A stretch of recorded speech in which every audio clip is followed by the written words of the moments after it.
I think when I see people, if their children are in Japan and they say, I wish I could, their sons or daughters are working in Japan and their kids go to the American school, but they say, I can't go to a restaurant, I don't know any Japanese, and they are fluent in Japanese by now.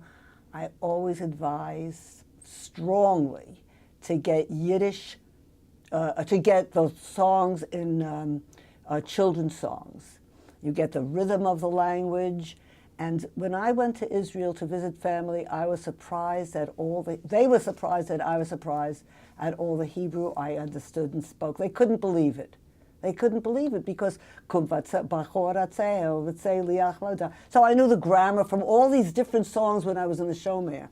And I was able to keep conversations with them, and they spoke English. But when they spoke among themselves in Hebrew, I understood them. And I think I advise that. I feel very, very strongly about that. And I really think children's songs are more important than the adult because you get the use of prepositions and all that. So I feel very, very strongly. So I had these kids memorize a poem every week. And then as the kids progressed in their reading, they were moved on to the next class.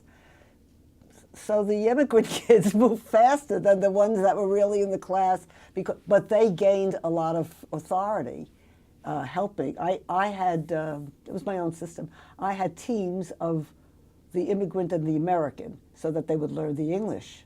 And these kids got a sense of authority in directing the other kids and knowing the words and so forth.